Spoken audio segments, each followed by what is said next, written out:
আজ জুমার রাত। আল্লাহ সুবহানাহু ওয়া তাআলার এই দুটি শক্তিশালী নাম ১৯ বার পড়েন। আপনার জীবনে কখনোই রিজিকের সমস্যা থাকবে না। আল্লাহ সুবহানাহু ওয়া তাআলা নিজ কুদরতিতে আপনার জন্য রিজিকের দরজা খুলে দেবেন ইনশাআল্লাহ। জুমার রাত্রে আল্লাহ সুবহানাহু ওয়া তাআলার কাছে যা চাবেন তাই পাবেন। আলহামদুলিল্লাহ, আমি বহুবার নিজে আমল দ্বারা ফলাফল পেয়েছি। জুমার দিন আমল করে আল্লাহ তাআলার কাছে যা চেয়েছি তাই পেয়েছি। আল্লাহর কসম করে বলছি, আপনারা যদি সঠিক নিয়মে সঠিক পদ্ধতিতে আমল করতে পারেন, আপনাদের জীবনেও কখনোই অভাব অনটন গ্রাস করবে না। আল্লাহ তাআলা আপনাদের এত ধন সম্পদ, এত টাকা পয়সা দান করবেন যা আপনি কোনোদিন কল্পনা করেননি, চিন্তা করেননি। আল্লাহ রাব্বুল আলামিন আপনার জীবনের সমস্ত অভাব অনটন এবং আপনার দারিদ্রতা দূর করে দেবেন এবং আপনার ঋণের বোঝা থাকলে আল্লাহ সুবহানাহু ওয়া তাআলা কুদরতিভাবে সেই ঋণ পরিশোধ করার ব্যবস্থা করে দেবেন। অবশ্যই আপনাদেরকে নিয়মটা ফলো করতে হবে। তাই যদি আপনার টেনে টেনে ভিডিও দেখেন, নিয়ম মিস হলে আপনাদের দোয়া কাজে আসবে না, দোয়া কবুল হবে না। তাই বলছি, না টেনে সম্পূর্ণ ভিডিও দেখুন। আর যারা এই চ্যানেলটি সাবস্ক্রাইব করবেন তাদেরও মনের আশা পূর্ণ হবে ইনশাআল্লাহ। প্রিয় দর্শক, ভাবো তো একবার, যদি এমন একটি রাত আসে যেদিন তুমি আল্লাহর সামনে শুধু আমলটি করে কিছু চাইলে আর আল্লাহ বলেন, আমি শুনে নিলাম, এবার রিজিকের দরজা খুলে দিলাম। হ্যাঁ ভাই, ঠিক এই রাতটাই জুমার রাত। অনেকেই বলে, আমার কপাল খারাপ ভাই, টাকা আসে না, দারিদ্রতা আমার পিছু ছাড়ছে না। কিন্তু কেউ কি ভাবে এ কথাগুলি আল্লাহ তাআলার কাছে কি বলা যায় না? জুমার রাত এক রহমতের রাত, এক চাবি যা খুলে দিতে পারে রিজিকের সকল বন্ধ দরজা।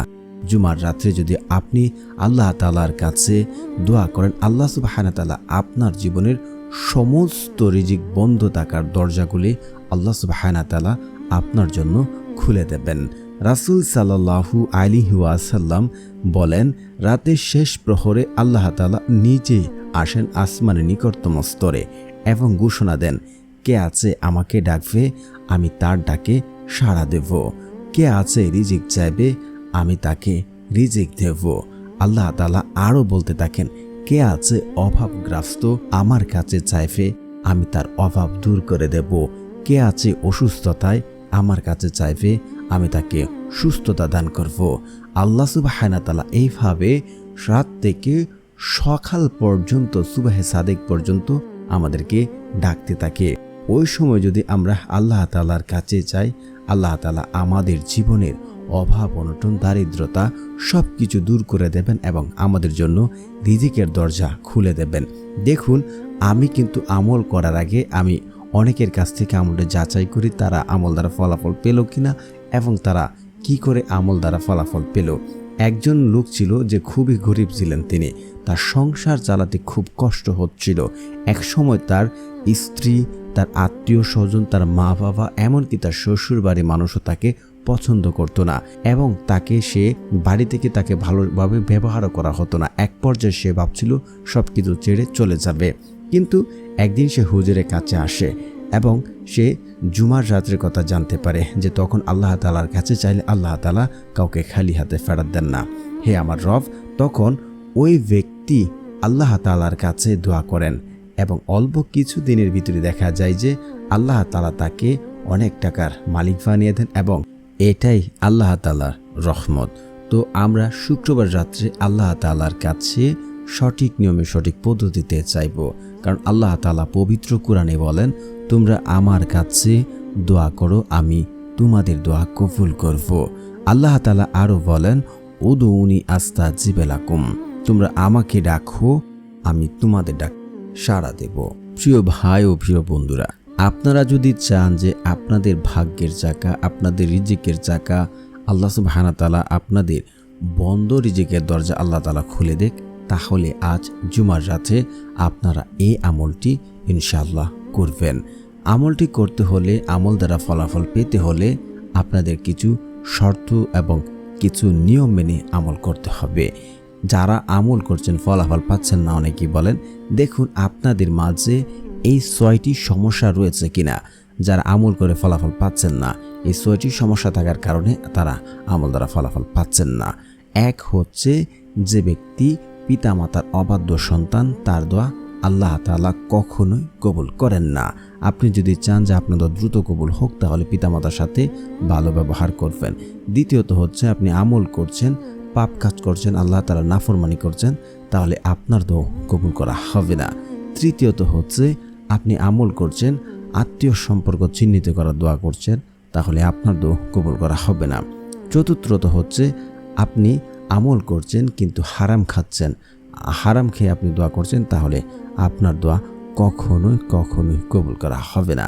5 নম্বর হচ্ছে আপনি যে ব্যক্তি নামাজ পড়বে না দোয়া করবে ওই ব্যক্তির দোয়া কবুল করা হবে না।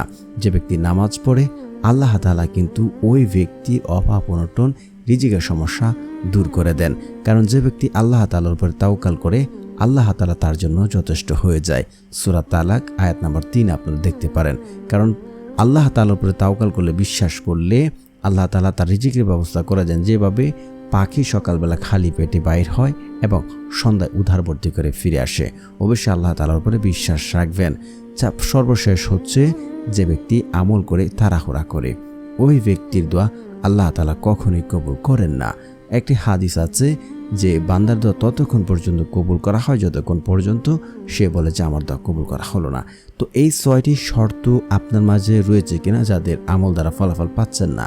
কারণ আপনি নিয়ম মেনে শর্ত মেনে আমল করেছেন, আল্লাহর কসম করে বলছি আপনার দোয়া কবুল হয়েছে। জীবনে যা দোয়া করেছেন মানে আপনার দোয়া কবুল হয়েছে মানে হয়েছে। 3টা থেকে যে কোনো একটা হবে। এক, আপনি আল্লাহ তাআলার কাছে যা চাচ্ছেন, টাকা পয়সা ধন সম্পদ যা চাচ্ছেন আল্লাহ তাআলা হুবহু আপনাকে তা দিয়ে দেন। নয়তোবা আপনি চেয়েছেন আপনার জন্য সেটা আখিরাতের জন্য আল্লাহ তাআলা রেখে দিয়েছেন। সর্বশেষ হচ্ছে 3 নাম্বার দোয়া করলে তা হবে, তা হচ্ছে আপনার জীবনে হয়তো যে টাকা পয়সা চাচ্ছেন তার চেয়ে বড় কোনো বিপদ আপদ আসতো, বড় কোনো সমস্যা হতো, আল্লাহ তাআলা কিন্তু এই দোয়ার মাধ্যমে এই বড় ধরনের সমস্যা থেকে আপনাকে হেফাজতে রাখবেন। তাই বলছি দোয়া করলে কখনোই দোয়া বিফলে যায় না। তাড়াহুড়া করবেন না। কেন দোয়া কবুল হচ্ছে না? আপনি কিভাবে জানবেন দোয়া কবুল হচ্ছে না? হয়তো আখিরাতের জন্য রেখে দিয়েছে, নয়তো বড় কোনো বিপদ আপনার জীবন থেকে দূর হয়ে গেছে। কখনো হতাশ হবেন না, বিশ্বাস রেখে আমল করবেন। এই তো গেল শর্ত।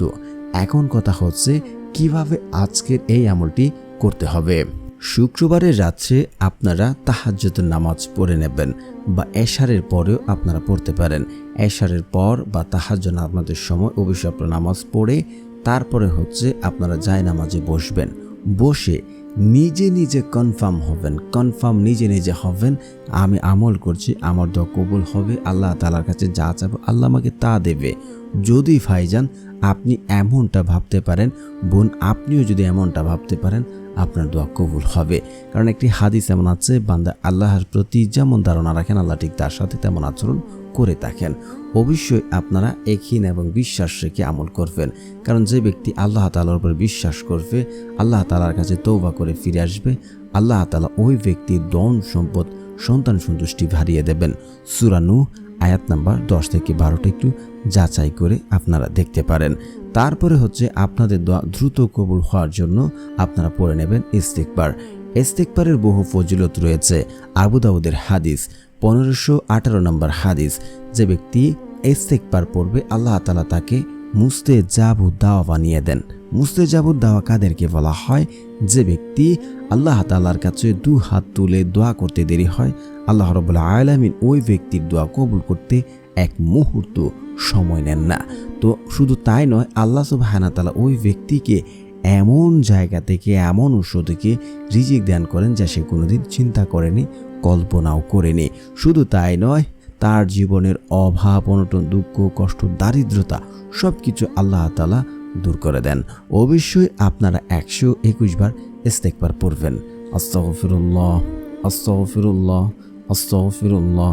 তারপরে হচ্ছে আপনারা পড়ে নেবেন দুরূদ শরীফ। কারণ দুরূদবিহীন দোয়া কখনোই কবুল করা হয় না।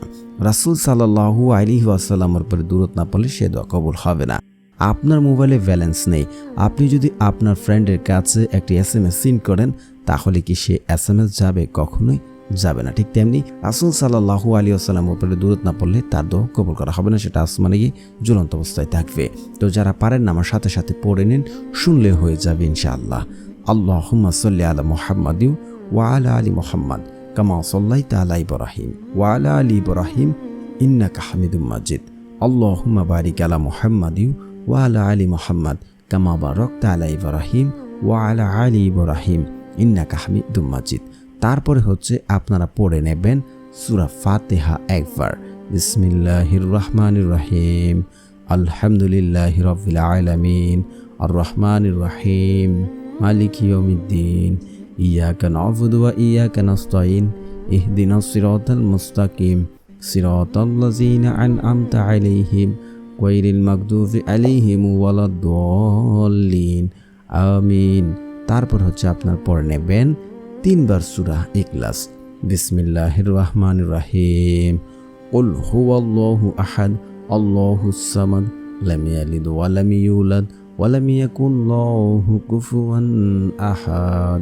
তারপরে হচ্ছে আপনারা যাদের ঋণগ্রস্ত আছেন, ঋণ পরিশোধ করতে পারছেন না, এই দোয়াটি আপনারা 3 বার পড়ে নেবেন। আল্লাহুম্মা কফিনি বিহালালিকা ওয়ান হারামিকা ওয়া আগনিনি বিফাদলিকা আম্মান সিওয়াক। তারপরে হচ্ছে আল্লাহ তাআলার 2টি নাম আপনারা 19 বার পড়ে নেবেন। তো প্রিয় বন্ধুরা, যারা এই চ্যানেলটি সাবস্ক্রাইব করবেন তাদের আমলের আশা পূর্ণ হবে, আর যারা আমল করবেন সকলেই কমেন্টসে লিখুন আমিন। তো আল্লাহ সুবহানাহু ওয়া তাআলার সেই শক্তিশালী নামটি হচ্ছে ইয়া মুজিবু, ইয়া মুজিবু, ইয়া মুজিবু। যে ব্যক্তি ইয়া মুজিবু পড়বে তার সমস্ত দোয়া আল্লাহ তাআলা কবুল করে নেবেন, এবং সে যদি লিখে সাথে রাখে, সে যদি কাউকে পছন্দ করে বিয়ের প্রস্তাব দেয়, তার প্রস্তাব গ্রহণ করা হবে। তারপরে আপনারা পড়ে নেবেন ইয়া আল্লাহু, ইয়া আল্লাহু। এটা হচ্ছে ইসমে আজম। ইসমে আজম পড়ে দোয়া করলে আল্লাহ তাআলা কখনোই তার দোয়া ফেরত দেন না, এবং আল্লাহ তাআলার কাছে যা চান তা পাওয়া যায়। তো প্রিয় বন্ধুরা, যদি ভিডিওটা ভালো লাগে অবশ্যই ভিডিওটা শেয়ার করে দাও, এবং কমেন্টে লিখো ইয়া আল্লাহ আমিও তোমার রিজিক চাই, আমিন আমিন লিখুন। ইনশাআল্লাহ আপনাদের জন্য আমিও দোয়া করব।